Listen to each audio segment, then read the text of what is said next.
Muy buenas noches a todos. Muchísimas gracias por aceptar esta invitación de estudio.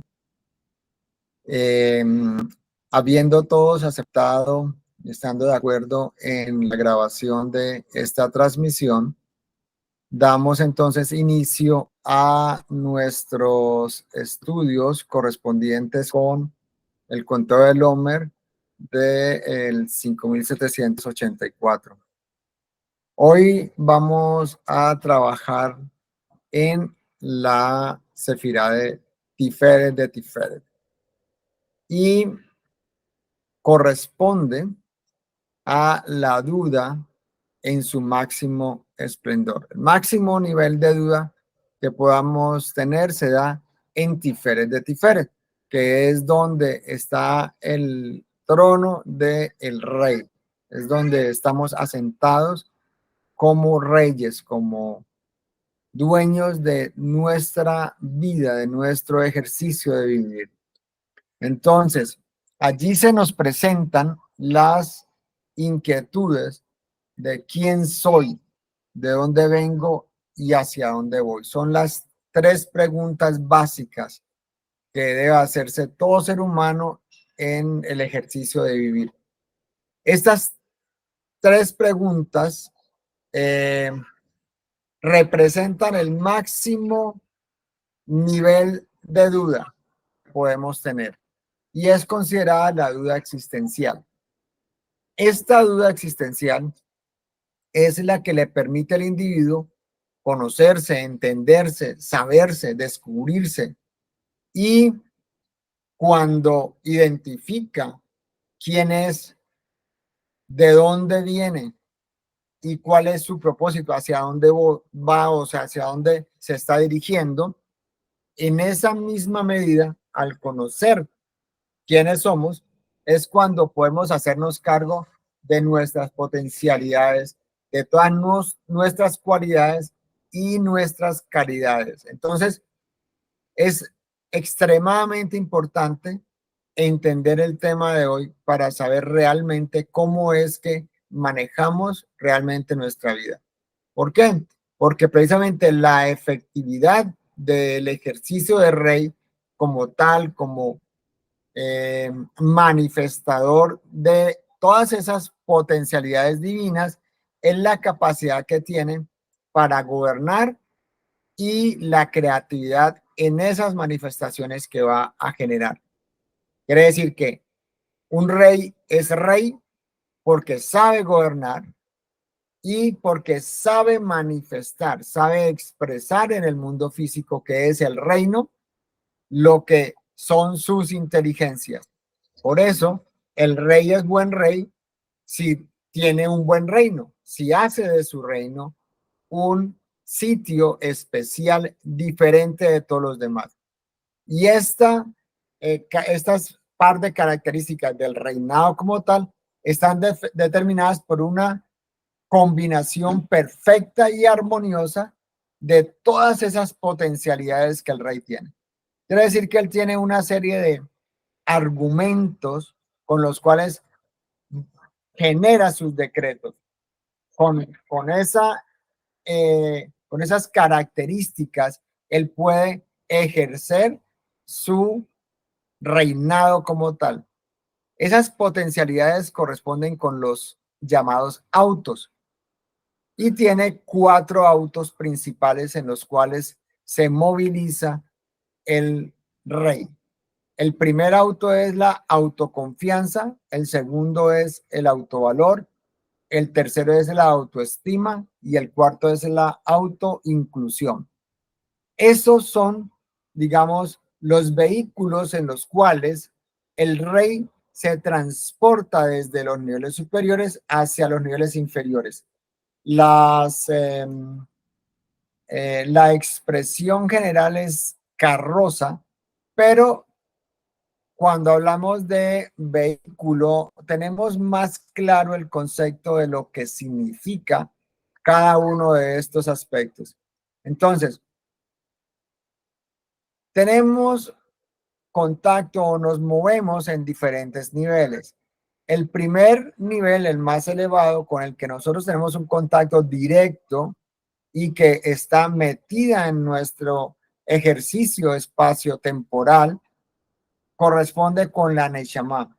La Neshama, aunque no entra al mundo físico porque no tiene posibilidad de hacerlo, sí tenemos acceso a ella a través de los vehículos que ella utiliza para comunicarse.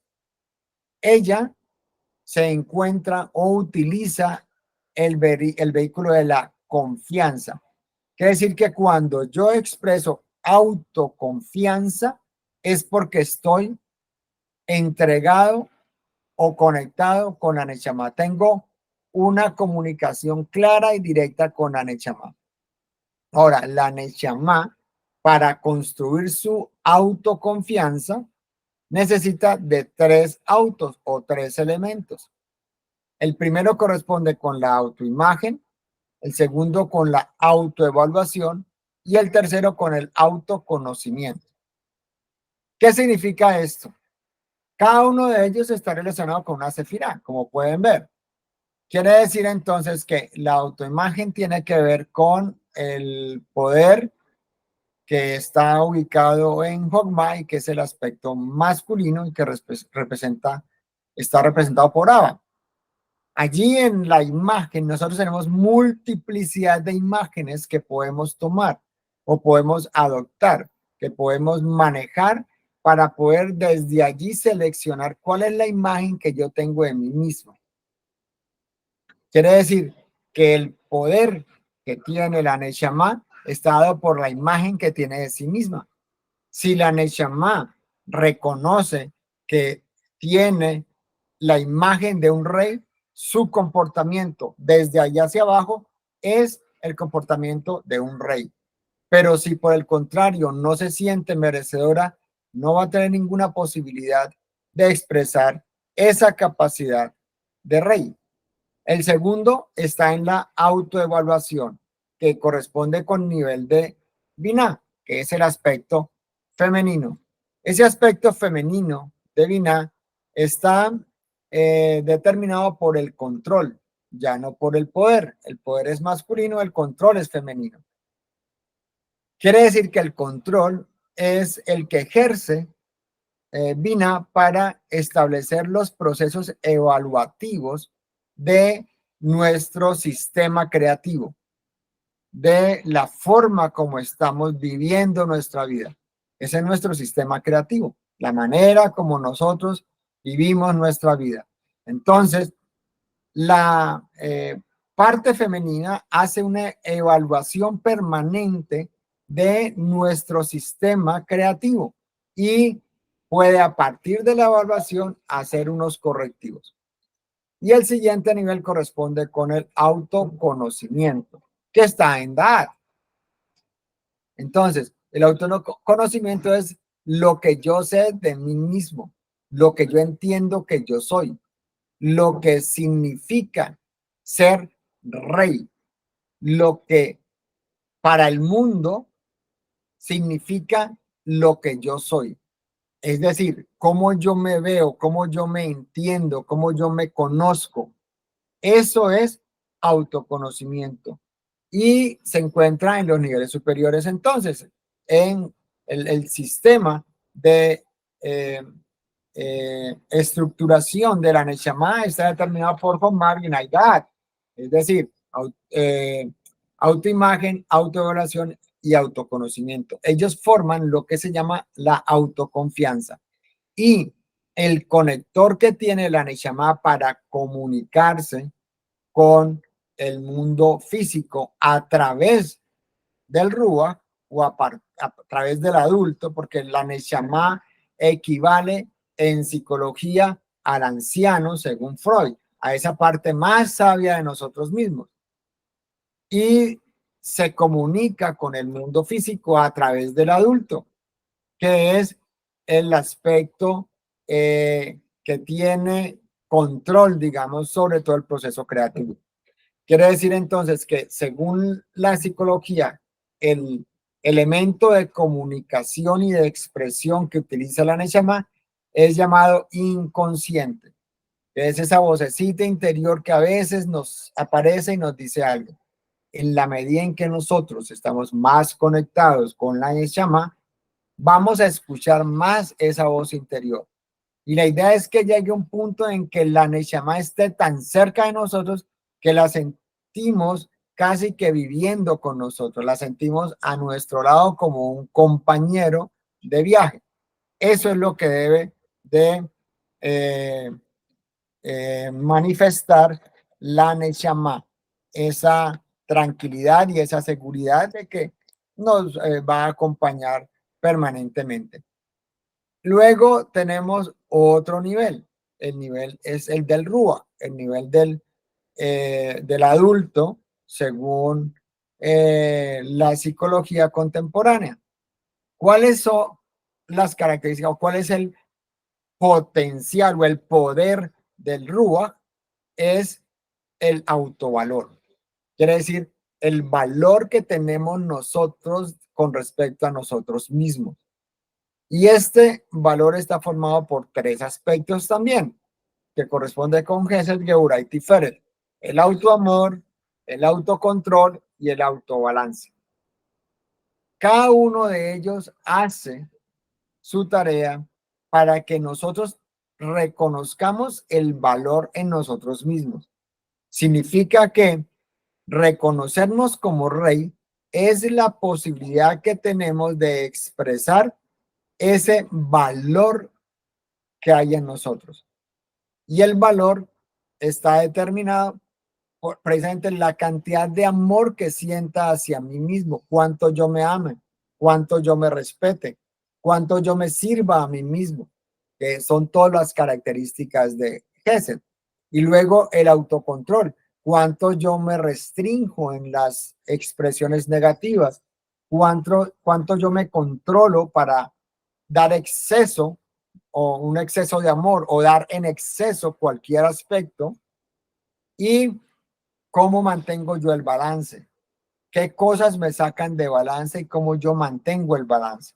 Entonces, eso determina que yo pueda realmente estar reconociéndome como el rey de mi mundo, el rey de mi creación, porque finalmente yo me valoro lo suficiente.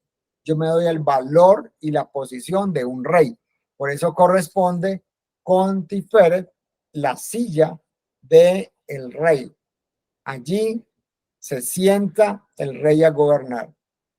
¿Cómo se expresa hacia el mundo o cómo aparece en el mundo según la psicología? Aparece a través del subconsciente. Y la característica de las funciones del Ruach es que él debe ejecutar y manifestar las inteligencias que le envió la Neshama. La Neshama decide o establece, de acuerdo con una audiencia, digamos, que ha tenido con el Ruach, cuáles son las inteligencias que deben ser manifestadas. La Neshama conoce exactamente, es decir, esa parte tan sabia de nosotros, conoce perfectamente cuál es nuestro propósito de vida. Y ella conjuntamente con toda la creación tomó las decisiones de cómo se van a cumplir nuestras voluntades. Es decir, que nosotros como alma hemos contactado a la Neshama y le hemos expresado la voluntad para que esa voluntad sea manifestada en el mundo físico. Por eso es que se reconoce como los anhelos del alma, esa voluntad. Entonces, la Neshama se encarga de enviar las inteligencias para que podamos manifestar en el mundo físico. Y el Ruach es el que ejecuta, el que maneja, el que controla. Ejecutar no es el que hace, no es el hacedor. Ejecutar es el ejecutivo que organiza, que visualiza y que ordena y que manda a hacer las cosas. Él no hace nada, no puede de hecho entrar al mundo físico. Por eso cuando hablo de ejecutar es del ejecutivo, no del ejecutor como manualidad misma, sino como el ejecutivo. Y hay otro nivel, que es el nivel que corresponde con el Nefesh, que es esa parte más infantil nuestra. Freud lo llamaba el niño, ¿sí? Y sus potencialidades están expresados a través de algo que se llama autoestima. El tipo, la expresión de amor que tenemos en los niveles inferiores se llama estima. Por eso nosotros le decimos a una persona que apenas conocemos o que no es tan allegada a nosotros, una persona que estimamos mucho, pero no la amamos. No hay un sentimiento de amor profundo. Eso es lo que pasa con el niño.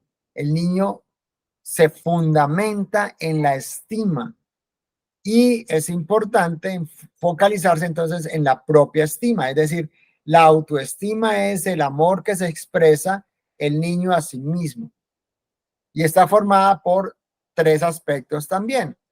El aspecto de la superación, que es la autosuperación, el autocuidado y la automotivación. Son tres aspectos básicos. El aspecto de la autosuperación es el ejercicio que hace el nefes o el niño para corregirse cada vez que se encuentra haciendo algo que no corresponde. Cada vez que se cayó y necesita levantarse, sabe que la caída no es lo que importa, no es lo importante en ese momento. Lo más importante es levantarse, pero sobre todo para entender la forma en que se levanta, porque se puede levantar de muchas maneras. La forma como se levanta es como realmente expresa a los niveles superiores el aprendizaje.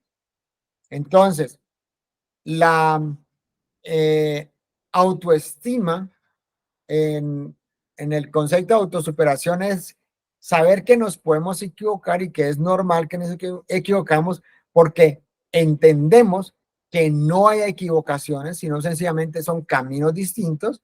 Entonces solamente nos superamos de esa caída, por llamarla de alguna manera, y nos eh, apropiamos del aprendizaje que hay en el ejercicio de levantarse. Y el otro es el autocuidado. El niño debe aprender a cuidarse. Por eso el autocuidado es la manera como él se protege de las fuerzas del el nivel de sombra. Y cómo él no se arriesga para que el señor de las sombras no vaya a atrapar esas inteligencias que le han sido entregadas en resguardo. Y por el otro lado está la automotivación. La automotivación es la forma que utiliza el niño para mantener su alegría, su pasión por vivir, su pasión por hacer las cosas, su pasión por plantear cosas nuevas, su pasión.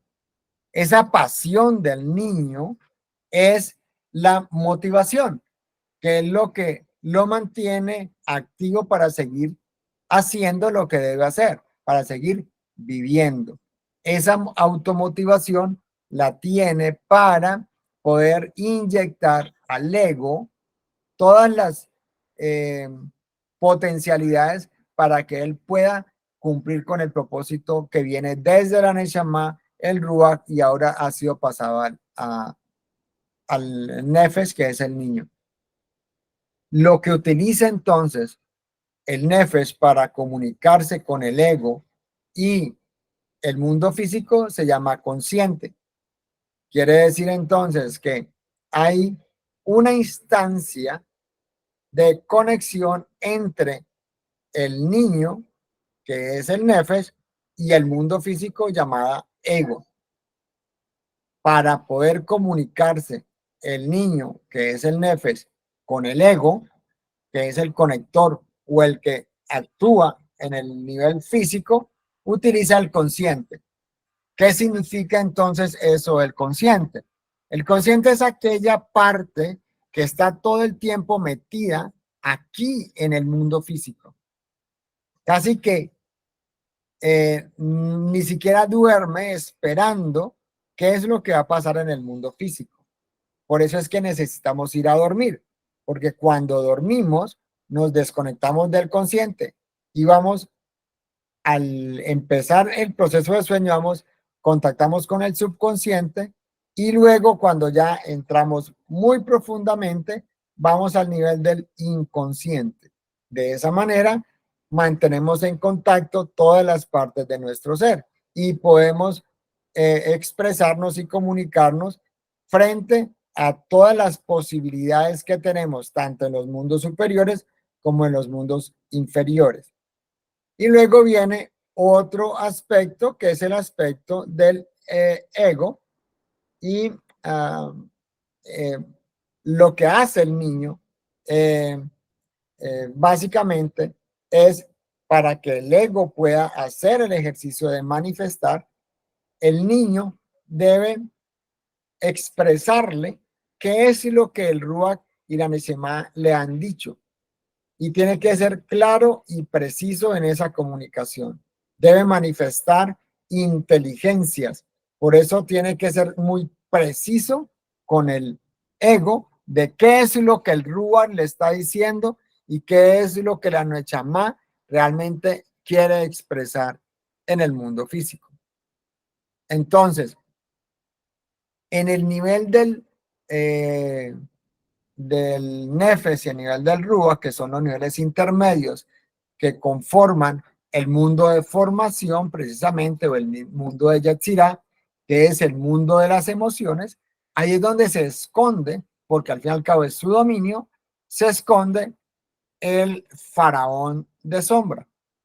Y allí lo que hace él es buscar atrapar esas inteligencias o energías y energías, perdón, que vienen bajando, ya sea porque las trae el mismo rey que es el Ruach, o porque ya fueron entregadas a el Nefesh, que es el príncipe que va a empezar a manifestar convirtiéndose abajo en el rey.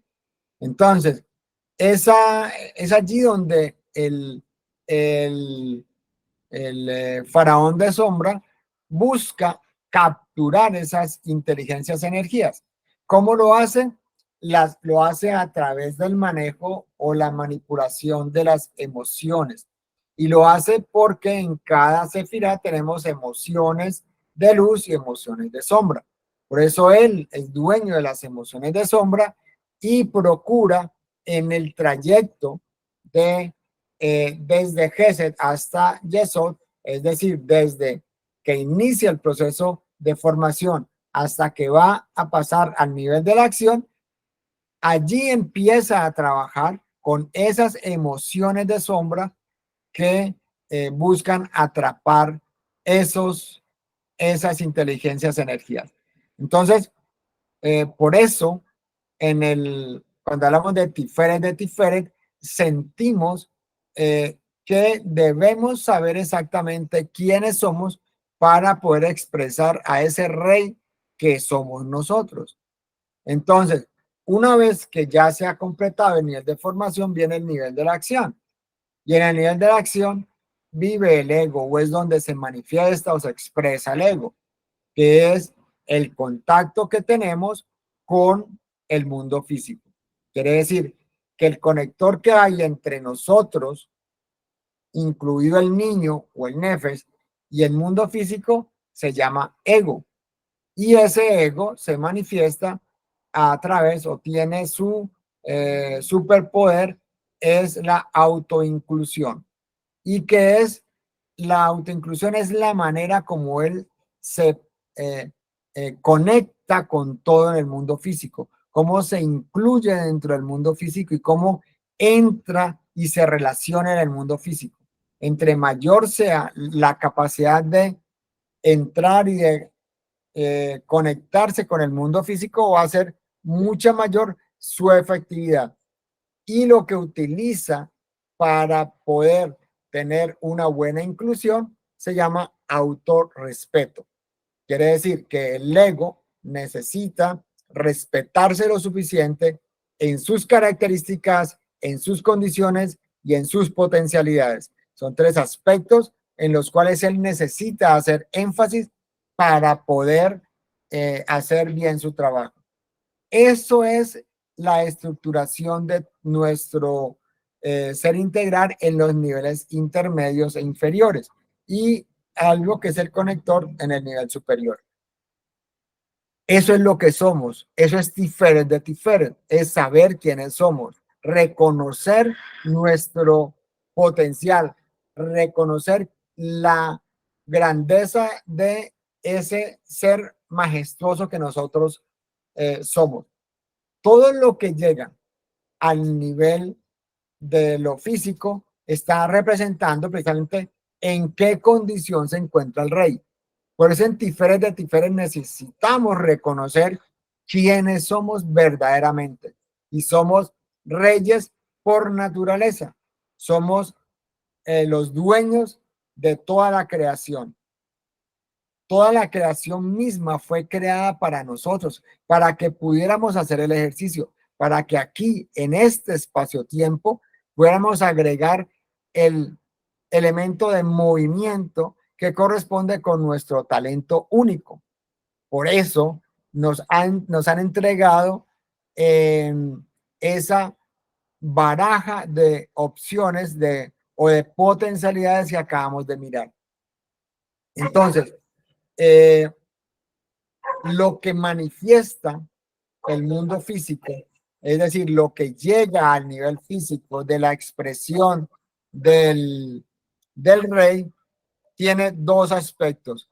Una puede ser una característica de control y de poder, que es cuando el rey está posicionado en su trono como tal y reina y actúa como rey porque se conoce, porque se valora lo suficiente y porque tiene un amor profundo hacia sí mismo.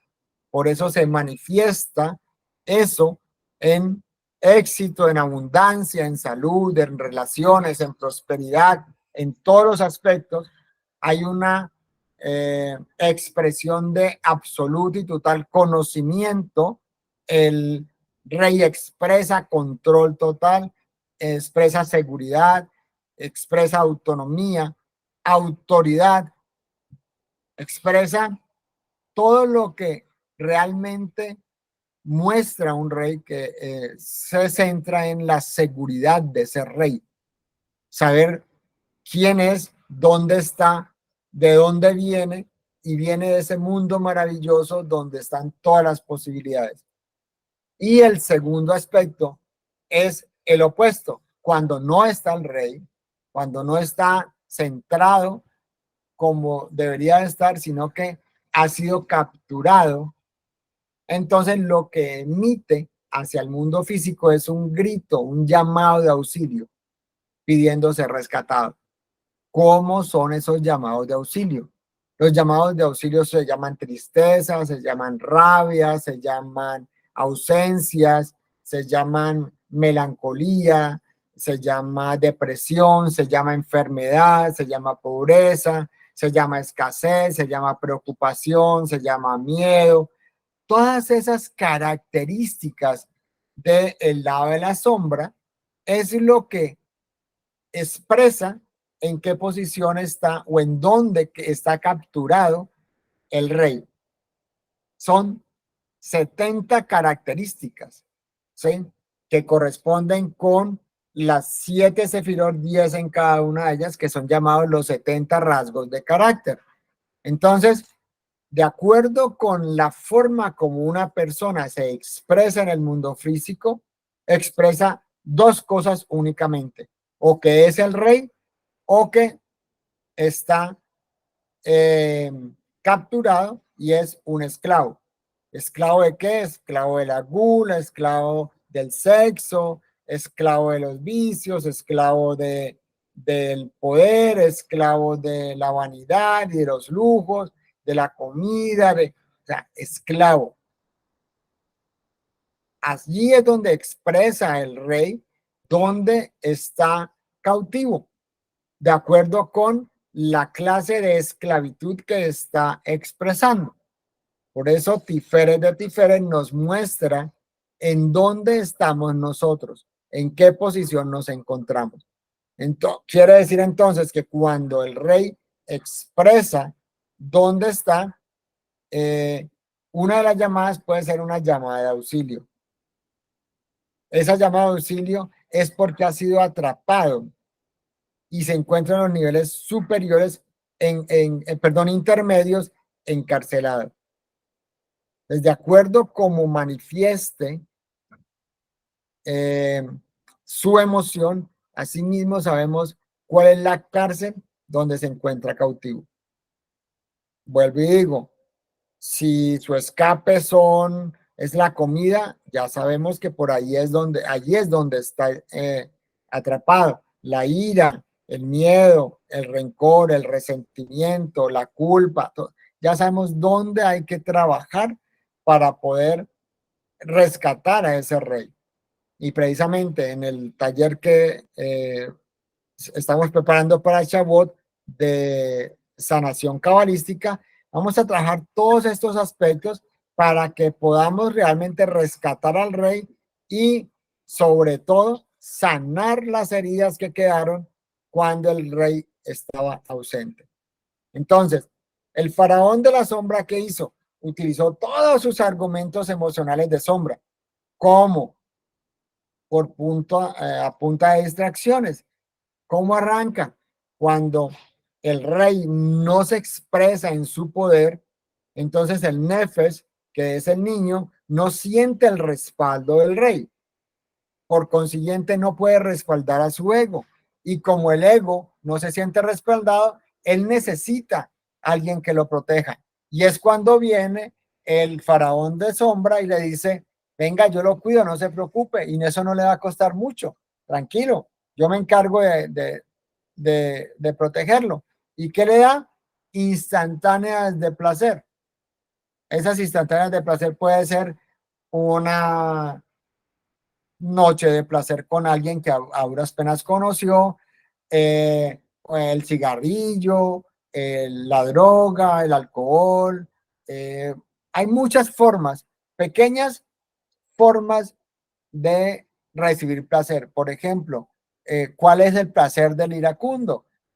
Le falta poder, entonces el oponente le dice, no, venga, como usted no tiene nada de poder, yo le doy poder. ¿Y cómo le doy poder? Con un estallido de poder que es la ira. Entonces le entrega ira y entonces salta la ira y todo el mundo le tiene miedo. Pero no es que le tenga miedo porque él tiene el poder, es que le tiene miedo por las consecuencias que puede traer la ira. Entonces, así, el miedo, la avaricia, cualquiera de ellas las utiliza para distraer al rey y encarcelar las inteligencias, energías que él traía para ser manifestadas por el ego.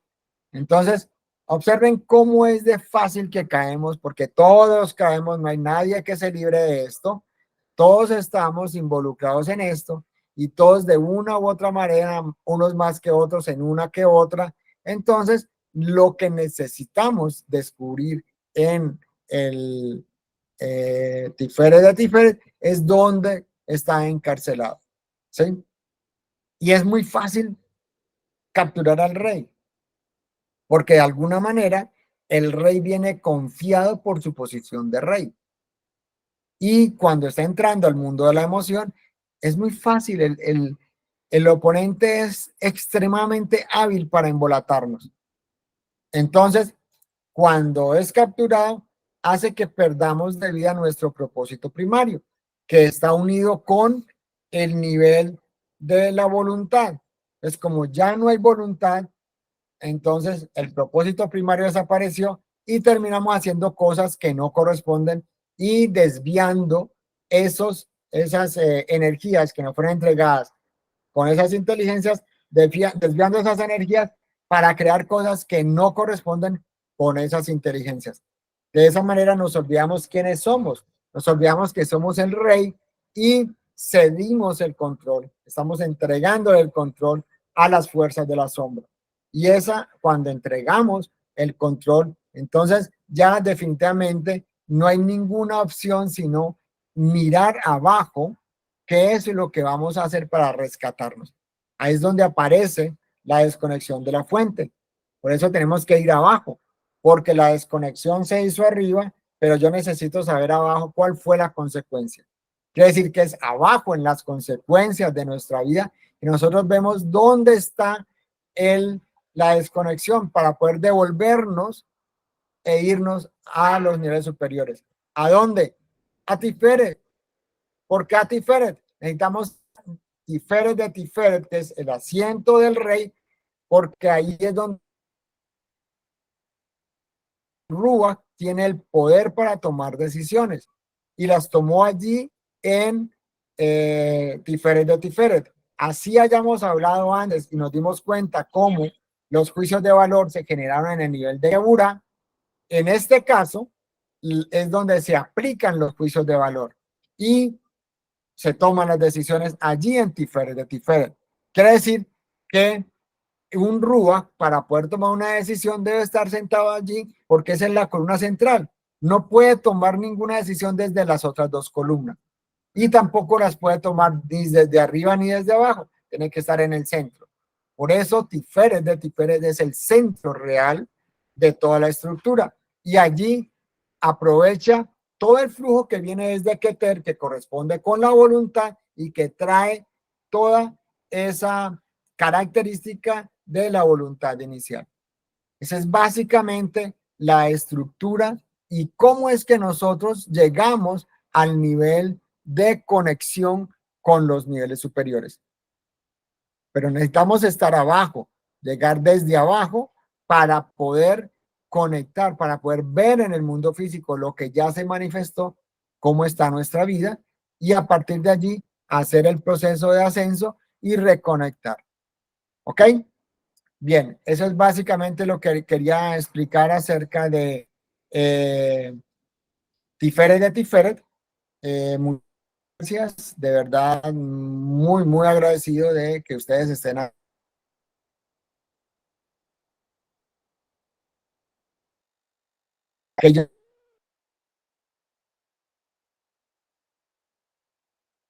Iniciar ahora, que es la parte de las preguntas y respuestas.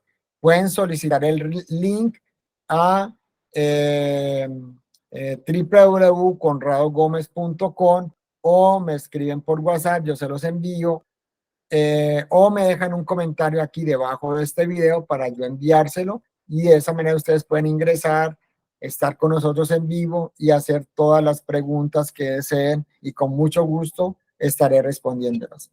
Así que muchísimas gracias, muy amables, un fuerte abrazo y miles de bendiciones. Gracias por estar con nosotros. Nos vemos mañana, Besra Hashem, 7 de la noche, hora Colombia, 8 de la noche, hora Nueva York. Gracias y que pasen una feliz noche.